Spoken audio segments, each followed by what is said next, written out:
સર્વે વૈષ્ણવોને મારા જય શ્રી કૃષ્ણ. આપ સર્વેનું મારી ચેનલ હસુ પટેલમાં સ્વાગત છે. આજના સત્સંગમાં આપણે સાંભળીશું શ્રી મહાપ્રભુજીના 84 બેઠકજીના ચરિત્રમાંથી બેઠકજી 79મી શ્રી વ્યાસાશ્રમના બેઠકજીનું ચરિત્ર. મારી ચેનલમાં જો કોઈ નવા હોય તો મારી ચેનલને સબસ્ક્રાઈબ કરજો અને આ વિડીયો લાઈક અને શેર કરજો, જેથી કરી અન્ય વૈષ્ણવો પણ સત્સંગનો લાભ પ્રાપ્ત કરી શકે. આજના સત્સંગમાં સાંભળીએ શ્રી વ્યાસાશ્રમના બેઠકજીનું ચરિત્ર. શ્રી બદ્રીનાથથી 2 માઇલ દૂર વ્યાસાશ્રમ આવેલો છે. અહીં શ્રી મહાપ્રભુજીના બેઠકજી ગુપ્ત રીતે બિરાજે છે. આપ શ્રીએ અહીં પધારતા કૃષ્ણદાસ મેઘનને યાજ્ઞા કરી કે તમે અહીં ઊભા રહો. આ ગુફાની અંદર વેદવ્યાસજીનો આશ્રમ આવેલો છે. હું શ્રી વેદવ્યાસજીના દર્શન કરીને પાછો આવું છું. આપ શ્રી ગુફામાં અંદર પધાર્યા.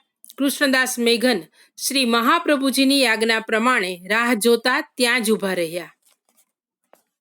આપ શ્રી અંદર પધારતા શ્રી વેદવ્યાસજીએ સામે આવી આદર સત્કાર કરી પોતાના આશ્રમમાં પધરાવ્યા અને વિનંતી કરી કે મહારાજ, આપે શ્રીમદ ભાગવત ઉપર શ્રી સુબોધિનીજી નામની રચેલી ટીકા મને સંભળાવો.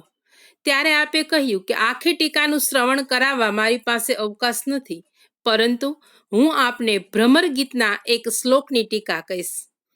આપ શ્રીએ એક શ્લોકનું વ્યાખ્યાન 3 દિવસ અને 3 રાત સુધી સતત કર્યું.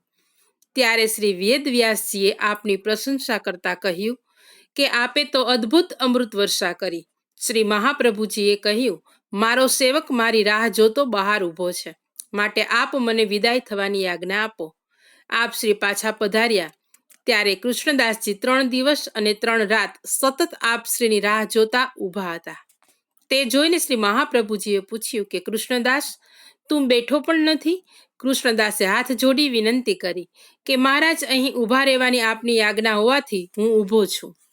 આપ શ્રીને એ પણ યાદ આવ્યું કે આ વિકટ પર્વતીય પ્રદેશમાં આવતી વખતે એક સાંકડા માર્ગમાંથી પસાર થતા હતા. ત્યારે પોતાની 2 બાજુ પરલી અને કિરણી નામના પર્વતોના ઊંચા શિખરો આવેલા હતા. તે શિખરો પરથી 1000 મણ વજનની શિલા ધસમસતી નીચે આવતી હતી. ત્યારે કૃષ્ણદાસજીએ શ્રી મહાપ્રભુજીના સામર્થ્યથી પોતાનો હાથ ધરી તે શિલાને રોકી દીધી હતી અને આમ પોતાના સ્વામીના સુખ માટે પોતાનું જીવન સમર્પી દેવાની તત્પરતા બતાવી હતી. આવા અનન્ય ભગવદીયના સ્નેહથી પ્રસન્ન થઈ ને આપે કૃષ્ણદાસને કંઈક માગવાની યાજ્ઞા કરી. ત્યારે કૃષ્ણદાસે વિનંતી કરી કે મહારાજ, આપ જો પ્રસન્ન થયા હો તો મને 3 વરદાન આપો. પહેલું કે મારો મુખરતા દોષ જાય. બીજું, સ્વમાર્ગનો સિદ્ધાંત મને હૃદયારૂઢ થાય. અને ત્રીજું કે મારા પૂર્વાશ્રમના ગુરુના ઘેર આપ પધારો. આ સાંભળી આપ શ્રી મૌન રહ્યા. આ પ્રસંગ આપણે આગળ શ્રી સોરમજીના બેઠકજીમાં વિસ્તારથી જોઈ ગયા છીએ વૈષ્ણવો, તેથી અહીં વિસ્તારથી આપણે ઉલ્લેખ કરતા નથી. તેથી કૃષ્ણદાસ મેઘને માગેલા વરદાનોની ચર્ચાનું પુનરાવર્તન એ આપણે અહીં નહીં કરીએ, પરંતુ આપણે શ્રવણ કરેલું જ છે. આપ શ્રીએ અહીં શ્રીમદ ભાગવત સપ્તાહ પારાયણ કર્યું. પછી ત્યાંથી આપ શ્રી પાછા હરિદ્વાર થઈ ઉત્તર પ્રદેશમાં આગળ પધાર્યા.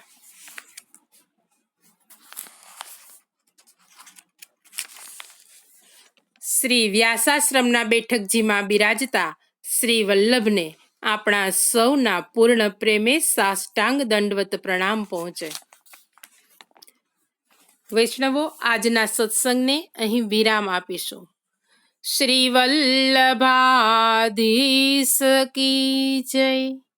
સર્વે વૈષ્ણવોને મારા જય શ્રી કૃષ્ણ.